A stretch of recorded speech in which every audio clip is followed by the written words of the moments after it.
Hi friends, welcome back to our channel. హద్దులున్న ఈ జాగ్రత్త నావల్లోని నెక్స్ట్ ఎపిసోడ్ని ఇప్పుడు మీతో షేర్ చేసుకోబోతున్నాను. మనం ప్రయాణం చేస్తున్నంతసేపు ఆలోచిస్తూనే ఉంటారా? మీలో మీరు తర్క వితర్కాలు మీమాంసలు పడుతూనే ఉంటారా? నవ్వుతూ అడిగాడు. మీరు నాకెందుకు పరిచయం అయ్యారు? బాధగా అడిగాను. మీరు అనుకునేదే ప్రపంచం కాదని తెలియచేయడానికి. అదే చిరునవ్వుతో అన్నాడు. కనీసం మీరు మా మాధవికి పరిచయం అవ్వకపోయినా బాగుండేది, ఎంతో గిల్టీ ఫీలింగ్తో అన్నాను. నవ్వి మన మాధవి అనొచ్చు కదా అన్నాడు. నాకెందుకో కన్నీళ్ళు వచ్చాయి. ఆనంద్ ఎంత కోరుకున్నా రాని కన్నీళ్ళు. అతను నన్ను దగ్గరగా తీసుకున్నాడు. నేను వెళ్ళిపోతాను అన్నాను. ఎందుకు భయం? రేపు చేస్తానేమోననే? కాదు, మిమ్మల్ని ప్రేమిస్తానేమోనని. అయితే పంపించేస్తాను. మోహం అంతా స్వార్థమైంది, ఇంకోటి లేదు. అతని సాహచర్యంలో ప్రపంచాన్ని మర్చిపోవాలనిపిస్తుంది. ఇంకా ఆ ప్రపంచంలో ఒక్కతైన మాధవి అంతా. భయం, సంకోచం, ఆపుకోలేని కోరిక, బిడియం, పాపభీతి ఇవన్నీ నాలో కలగా పొలగంలా కలుగుతున్నాయి. ఆనంద్ గుర్తుకొస్తే హృదయం బగ్గుమని వెంటనే వెళ్ళి ప్రదీప్ ఒడిలో వాలిపోవాలనిపిస్తోంది. విషయం అతనికి తెలిస్తే ఎలా రియాక్ట్ అవుతాడో చూడాలనిపిస్తోంది. నేను అతని చేతిలో చచ్చినా సరే, తను పెంచుకున్న కుక్క పిల్ల తను తన్నినా సరే ఇంకోళ్ళ వెనకాల పరిగెడితే ఊరుకునే స్వభావం కాదతనిది. తాళి కట్టిన భార్య విషయంలో ఊరుకుంటాడా?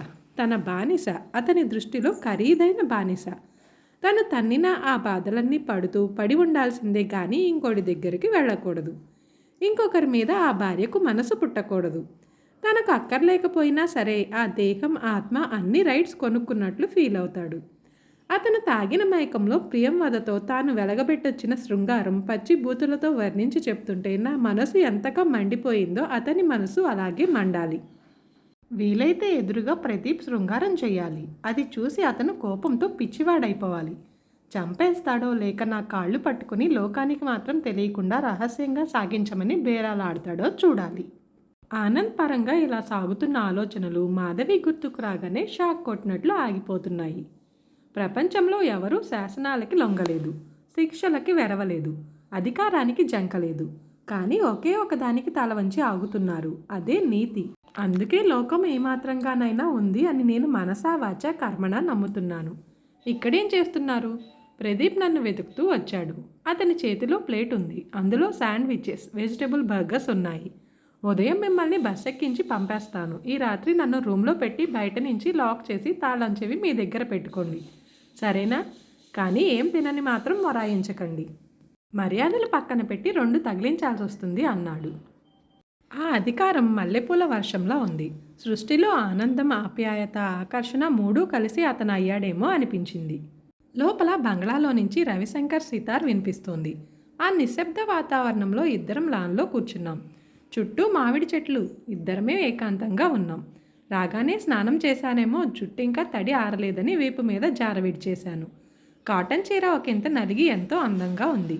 ఎదురుగా అతను తెల్లని లాల్చీ పైజమాలో పారిజాతం నేల రాలకముందున్నంత ఫ్రెష్గా కనిపిస్తున్నాడు. నా ముంగుర్లు గాలికి ఎగిరి కళ్ళల్లో పడుతున్నాయి. అతను తన చేతి వేడు నా చెంపకి తగలకుండా వాటిని సవరించాడు. గడ్డి మీద పరుచుకున్న నా పైట చెంగుని తన చేతిలోకి తీసుకుని పోగులు లాగుతున్నాడు. మగవాడు ఒక స్త్రీ ఒంటరిగా దొరికినప్పుడు ఇంత మృదువుగా కూడా ప్రవర్తించగలడా అని ఆశ్చర్యంగా తోచింది. ఆనంద్ నా మీదకి రాగానే పిల్లి వెంటబడిన పెట్టెలా గిలగిలలాడతాను నేను. మాటలు కానీ లాలన కానీ ఉండవు. నొప్పి, అసహ్యం, కోపం, ఇంతటి అద్భుత సమయంలో అవన్నీ వద్దన్నా కూడా గుర్తొస్తాయి. ఎందుకని? నాలో విచారం గడ్డకట్టిందనుకున్నాను. కాదు, జరుగుతోంది. బుగ్గల మీద నుంచి కారుతోంది. అమ్మమ్మ పోయిన తర్వాత ఇంత అపేక్ష మళ్ళీ పొందినందుక, లేక ఎన్నో రాత్రులు నేను కన్న కల సాకారమే అతను నాకింత దగ్గరగా ఉన్నందుక? అతడు నా కన్నీళ్లను వేరేగా అర్థం చేసుకున్నాడు. సుమతి, ఏమిటి కన్నీళ్లు? నేనేం చేయను. స్త్రీ అందంగా ఉంటే మగవాడికి ఆనందం ఇవ్వడానికే అని, బలం ఉంటే మగవాడికి సేవ చేయడానికే అని, సంగీతం వస్తే అతన్ని ఉల్లాసపరిచేటందుకే అని, చదువుకున్నదైతే సంపాదించి పెట్టేందుకే అని ఈ శతాబ్దిలో కూడా అనుకునేవాళ్ళు ఉండొచ్చు. కానీ నేను అలా అనుకోను.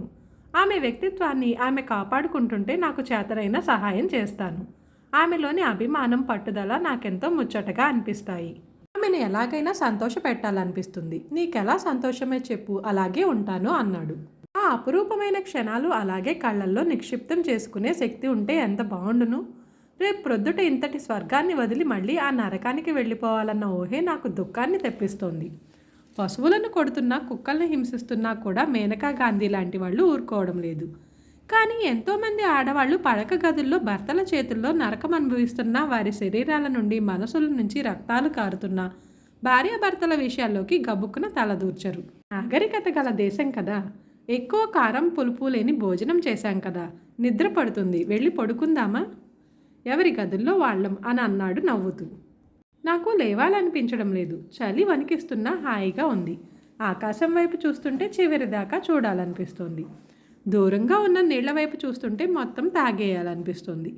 అతను కదలకుండా నా ముందు అలాగే కూర్చుంటే బావుండు అనిపిస్తుంది. ఏమిటో మత్తు. పూలగంధాలు తాకిన గాలి కూడా తూగుతూ ఏదో సంగీతం పాడుతోంది. అల్లరి మబ్బులు కుదురు లేకుండా ఆటలాడుతున్నాయి. చంద్రుడు శాంతంగా చూస్తున్నాడు. అతను లేచి నిలబడ్డాడు. నేను లేచి పక్కగా నడవసాగాను. గుడ్ నైట్ అతను రూమ్లోకి వెళుతూ అన్నాడు. గుడ్ నైట్ అన్నాను. అతను తలుపు మూసుకుంటుండగా గబుక్కున పరిగెత్తి అతన్ని కౌగిలించుకోవాలనిపించింది. కానీ కదలలేకపోయాను. అలాగే శక్తి చాలనట్లు చూస్తూ నిలబడిపోయాను. ఎప్పుడో ఒకప్పుడు ఎవరో ఒకరి మీద నిలపరాని ప్రేమ కలుగుతుంది. మన హృదయాలు ఎవరి కోసం చేయబడ్డాయో అటువంటి వారిని కలిసినప్పుడు ఆ మహాగ్నిలో ప్రేమ, నీతి, విశ్వాసము అన్నీ దగ్ధమవుతాయి. చలం మనసుల్ని మదించి వెలికి తీసిన నగ్న సత్యాలాంటి వాక్యాలు గుర్తొచ్చాయి. నేను కళ్ళు తెరిచాను. చుట్టూ చూస్తే అంతా కొత్తగా ఉంది. గాలికి కదులుతున్న ఊదా రంగు తెరలు కొద్దిగా కొట్టుకుంటూ సంశయంగా ఆగిన కిటికీ తలుపు, లోపలికి కుతూహలంగా చొచ్చుకొస్తున్న సూర్యకాంతి అన్నీ సరికొత్తగా ఉన్నాయి.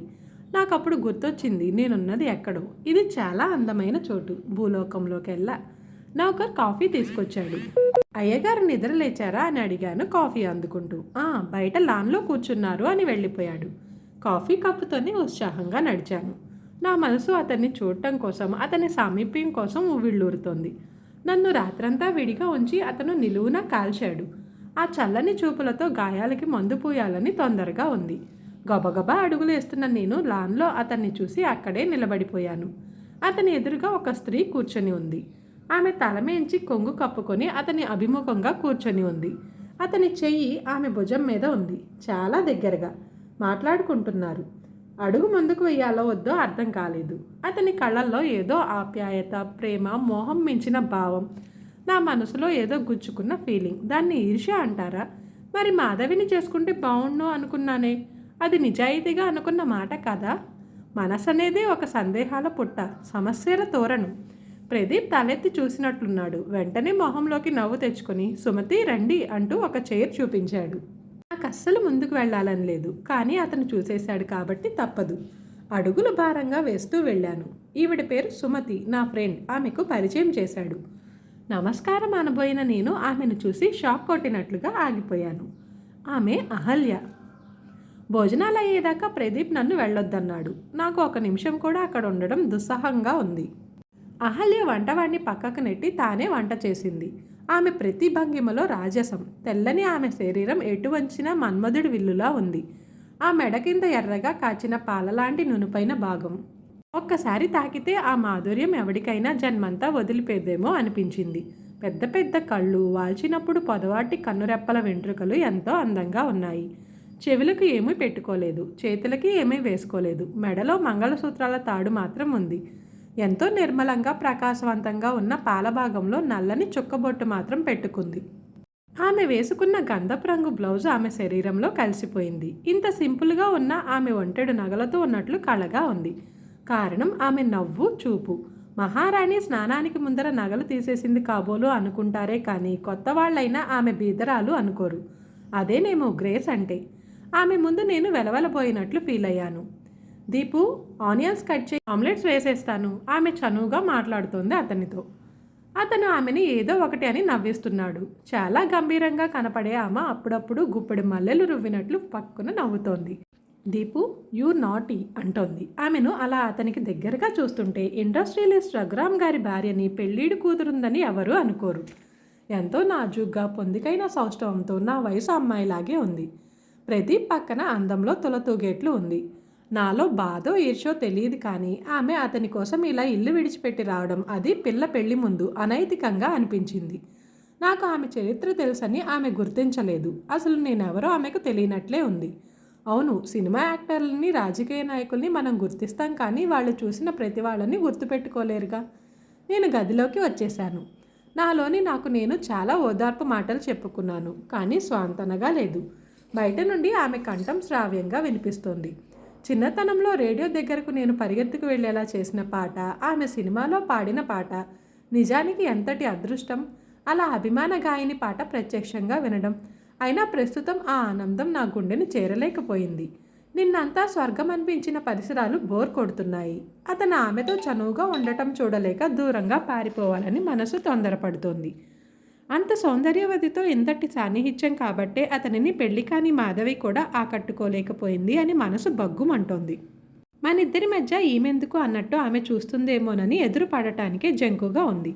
ఒకవేళ ప్రదీప్ కూడా అలా భావిస్తే ఆ ఊహకే గుండె ఆగినంత పనయింది. నా స్నానం అది ముగించుకొని సూట్ కేసు సర్దుకుంటుండగా అడుగుల శబ్దం అయింది. చూస్తే అహల్య. ఆమె 2 చేతులు కట్టుకొని కిటికీకి ఆనుకొని నిలబడి నన్ను పరీక్షగా చూస్తుంది. నాకెందుకో టీచర్ ముందు నిలబడ్డ తప్పు చేసిన విద్యార్థిలా గుండె టకటకలాడింది.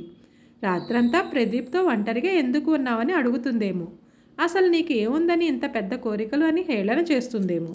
మా ఇద్దరి స్థాయి ఇది అని తెలియచెప్పేలాంటి మాటలు మాట్లాడుతుందేమో.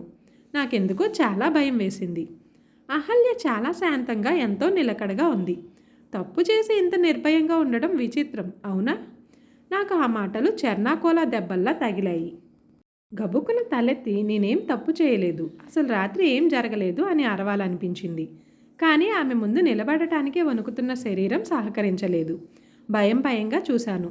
నిజానికి నేనేం తప్పు చేయలేదు సుమతి. ఇటువంటి స్టెప్ నేను వేసేదాకా కాలం నన్ను విసిగించేసింది. మీ దృష్టిలో నేను చేసింది భయంకరమైన అపరాధమే కాదనను, కానీ ఎందుకు చేశానో నాకు మాత్రమే తెలుసు. ఆమె కళ్ళల్లో కన్నీటి తెర. నేను సంభ్రమంగా చూశాను. అయితే ఆమె మాట్లాడింది తన గురించే కానీ నా గురించి కాదు. పైగా నేనెవరో ఆమె గుర్తుపట్టింది. గుండెల మేంచి పెద్ద భారం దిగిపోయినట్లు అనిపించింది. పునీత నా ప్రాణం. దాని పెళ్లి ముందు నేను ఇలా రావడం దాని భవిష్యత్తుకి గొడ్డలి పెట్టే. కానీ ఆయనకి ఇప్పుడు మాత్రమే నాతో అవసరం. మళ్ళీ ఆ కాస్త ఘట్టం అయిపోయాక నా గురించి పట్టించుకోరు. నేనేమైపోయినా ఆయనకి అనవసరం. అందుకే ఈ సమయంలో ఇలాంటి స్టెప్ తీసుకున్నాను, కసిగా అంది. నేను ఆపుకోలేకపోయాను. కాస్త భయంగా, ఇంకెంతో బాధతో. ప్రదీప్ని మీరు ప్రేమించారా? అతని కోసం ఇల్లొదిలి వచ్చేశారా? అదే నిజమైతే మధ్యలో రఘురామ్ గారికి ఎంత అవమానం అని అడిగాను. ఆమె చిన్నగా నవ్వింది. ఆ నవ్వుని ఎలా అర్థం చేసుకోవాలో నాకు తెలియలేదు. స్త్రీ జీవితంలో ప్రేమ అనే భయంకరమైన పరిణామం ఎందుకు వస్తుందో తెలీదు. వచ్చాక అంతా బాధే అంది. నాకు అంతా తేట తెల్లమైంది. మాధవి, సుమతి, అహల్య మేమందరం ఒకే జాబితాలో వాళ్ళం. కానీ ఆవిడది పై చెయ్యి. నేను వెనక్కి తిరిగి సూట్ కేసు చేతిలోకి తీసుకున్నాను. వెళ్ళిపోతున్నారా అంది. అవును. భోజనం చేయండి అంది. ఆకలిగా లేదు. మనసులో మాత్రం కడుపు నింపావుగా తల్లి అనుకున్నాను. నేను వచ్చానని వెళ్ళిపోతున్నారా అని అడిగింది. కాదు. అయితే ఈ వేళకి ఉండండి. ప్రదీప్ కంఠం వినిపించింది. నేను అతని వైపు సూటిగా చూశాను. ఇంకా ఏం చూడ్డానికి, మీ ప్రేమనా సరసాలనా అన్నట్లుగా ఉండి ఉంటాయి నా చూపులు. నా మాట వినండి సుమతి అన్నాడు. అవును, కావాలంటే రేపు వెళ్ళిపోదురు కానీ ప్లీజ్ అంది అహల్య. ఆమె నన్ను ఉంచడానికి గట్టిగా ప్రయత్నిస్తోంది. బహుశా నేను బయటకు వెళ్తే తను ఎక్కడ ఉందో ఆమె భర్తకి చెప్తానని భయం కాబోలు. అహల్య అంతగా అడుగుతోందిగా ఉండండి అన్నాడు ప్రదీప్. ఆ గొంతులో శాసింపుకు కట్టుబడ్డట్లుగా నేను సూట్ కేసు కింద పెట్టేశాను. నేను ఒంటరిగా గదిలోనే ఉండిపోయాను. మొదటి నుండి నా జీవితం అన్యమనస్కంగానే ఉంది. తల్లిదండ్రుల నీడలో అందరి పిల్లల్లా బాల్యం అనుభవించలేదు. ప్రేమ అనేది యవ్వనంలో మనసులోనికి చేరనివ్వలేదు. పెళ్ళి అనేది ఎలాంటి మధురోహాలకి తావివ్వకుండా ఒక వ్యాపారపు ఒడంబడికలా జరిగిపోయింది. తొలి రాత్రి ముచ్చట్లు లేవు. భర్త పరిశ్వంగం లేదు. తొలిచూలు అపురూపాలు లేవు. కడుపు పండిన పారవస్యం లేదు. స్నేహాస్తాల్ని బాహాటంగా అందుకునే అవకాశం లేదు. ఇప్పుడు మనసు మొదటిసారి లయ తప్పి వింత రాగం పలుకుతున్న వేళ మళ్ళీ అపశృతి అహల్య రూపంలో. బయట ప్రదీప్, అహల్యల మాటలు వినపడటం లేదు. నా మనసు వాళ్ళ ఇద్దరి చుట్టూతా పరిభ్రమిస్తోంది. ఏం చేస్తూ ఉండి ఉంటారు? అతను సరస శృంగార పట్టాభిషిక్తుడు. రాత్రికో రాణి, పగటికో పడతి. ఆమె సమస్త భోగాల్ని, పేగుపాసాన్ని, సంఘంలో గౌరవాన్ని సైతం తృణప్రాయంగా వదిలేసుకుని అతని సాహచర్యం కోసం వచ్చేసిన తెగువరి. అన్నింటినీ మించి అపురూప లావణ్యవతి. వానకి బిగుసుకున్న తలుపు చక్కని బలవంతంగా తెరిచే అవసరం అతనికేమిటి? అతని కోసం నిరంతరం తెరిచి ఉంచిన ఆమె హృదయ ద్వారాలు ఎదురు చూస్తుండగా అహల్య ప్రదీప్తో ఎంత క్లోజ్గా ఉంది. ఇప్పుడు ఏం చేస్తూ ఉండి ఉంటారో కదా. అతను ఆమె నునుమెత్తని చెంపల్ని స్పృశిస్తూ అలాగే చేతులు కిందకి పోనిచ్చి ఆ అందమైన ప్రదేశాలని ఆ పైన ఊహ సాగనివ్వకూడదని బలవంతంగా ప్రయత్నించాను. దుఃఖం ముంచుకొచ్చింది కానీ ఆలోచనలు మనసుని వీడిపోవడం లేదు. ఈ ఎపిసోడ్ని ఇంతటితో ముగిస్తున్నాను. నెక్స్ట్ ఎపిసోడ్లో మళ్ళీ కలుద్దాం. Thanks for watching this video.